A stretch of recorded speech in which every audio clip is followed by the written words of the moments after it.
You know, at this point, I'm low-key resigned to the fact. I'm accepting and coming to terms with the fact that I'm just really low-key replicating my reading habits of last year. Last year, July, I've read mostly mystery books. So I'm gonna do the same thing, but I'll just put a little spin on it just to give it a fresh take. I will read mysteries that are middle grade and YA. Because why not?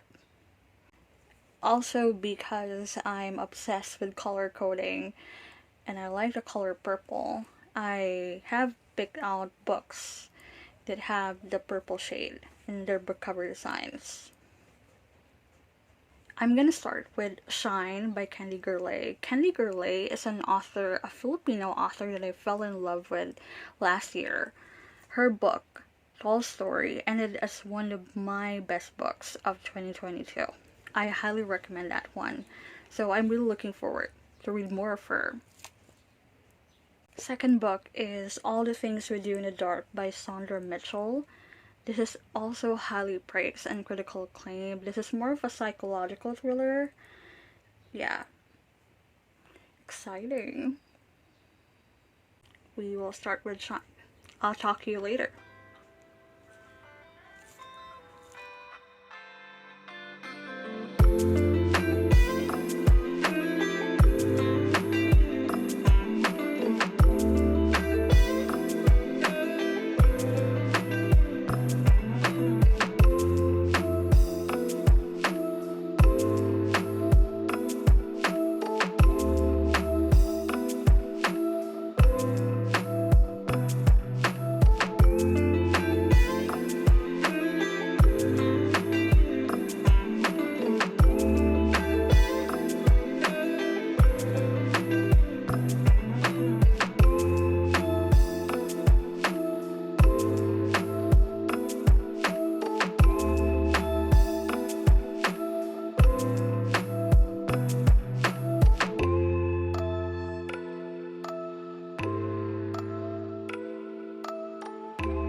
Finally finished reading Shine, and as expected, Candy Gerlay's accessible brand of storytelling definitely hooks you in and is the kind that won't let you go until you finish the book.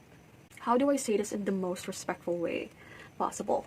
I'm giving Shine 4 stars, which is not at all a bad rating. I hope that doesn't discourage you. I still really had a good time with this book.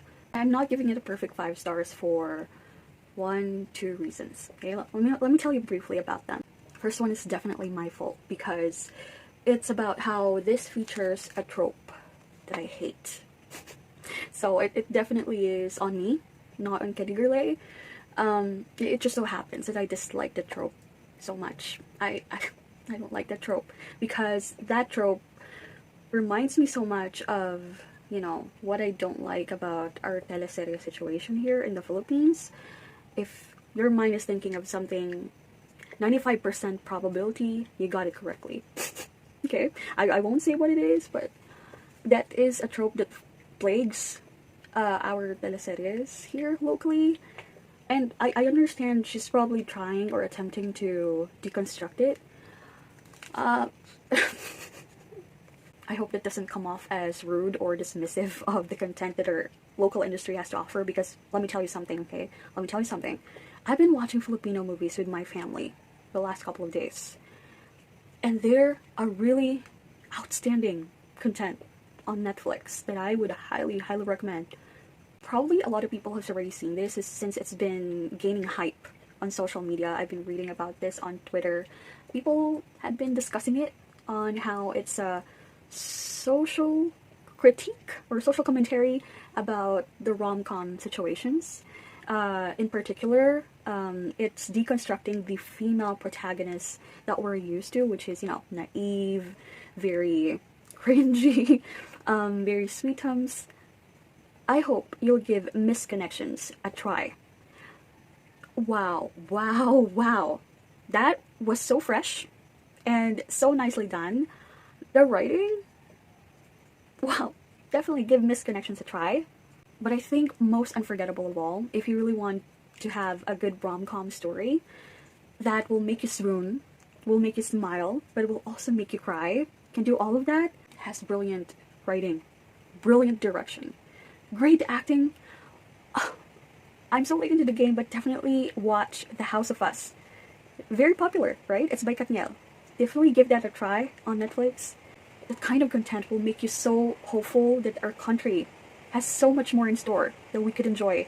I'm so proud of both of these movies, Misconnection, The House of Us. Please watch it on Netflix. The second reason is, I don't know, not something very exclusive to this book, because in my head, it's the inevitable comparison that my mind has been making between Shine and the first book of Kenny Gurley that I've ever read, which is Tall Story. I've been talking earlier, I've been hyping this book about how this became part of the best books that I've read last year. This is excellent. I highly recommend this one. If you will pick up a Kenny Gurley book, let it be this one. I'm not putting this down. I'm just saying that I enjoyed this better. I was impressed better with Tall Story. But let us talk about the great things, okay? Let's talk about the great things. Because if there's something about Kenny Gurley that's my absolute favorite, is how she really presents thought-provoking. I've always been loud about thought-provoking lately. Kenny Gurley does them exceptionally well. The trope that I told you that I hate earlier, she still has a way of making me think, if I were in that situation, what would I do? Also, you know what? Because I've read her notes. After the book, and I love reading authors' inspirations, I don't know. But something that's so connecting with authors that I like is it really shows that they love reading, okay? I wish I could highlight that part very, very strongly, as it should. Writers that love reading, that really promotes reading, and that really advocates for books and authors through their works. I will always be a fan of those kind of writers, and Kenny Gurley, man. But the most important triumph that Kenny Gurley continues to do is how she gives us likable YA characters. That's what really redeems the YA genre for me, because Kenny Gurley doesn't have to make her characters, her protagonists, so dumb or so annoying. Her characters are so easy to root for because they're so rational, and you can see definitely different sides of them without you hating them every other chapter, Kenny Gurley, oh, I'm so impressed. There's also one trope that came as a very delightful surprise, having read this book. That's one of the really redeeming things of not reading the plot synopsis, because I wasn't at all expecting that. And it's so cute. So adorable. It made me smile so much. Oh my goodness. If Kenny Gurley would do more of this, I'll be here for it for sure. Also, very significant to note, I love her endings. I always love her endings, and this one is remarkable. This one is special. This one is, the kind of endings that really, though Shine's entire plot can come off as a bit of a challenge somewhere in the middle or towards the end, it still has a really, really beautiful ending. Kenny Gurley really has a way of wrapping up her stories in a very unforgettable way. I would say that. I like that type of endings, if you know what I mean. Shine has a really great ending. Therefore, I'm giving it 4 stars. I'm 100 pages in on All the Things We Do in the Dark by Sandra Mitchell, and of course I want to hold my thoughts until I wrap it up. I don't want to jinx it, because right now, I am so mind blown by how good this book is. Fingers crossed that I won't jinx it, but it's so good. Right now, her writing is really making me a fan. Oh my goodness, this is good, so good. It's been raining heavily the last couple of days. It's so cold right now. It absolutely feels like we've got December in July. It's so odd, so strange, but more time for me to read. Yeah. Talk to you later.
I finally finished All the Things We Do in the Dark, and can we just talk about how gorgeous that title is?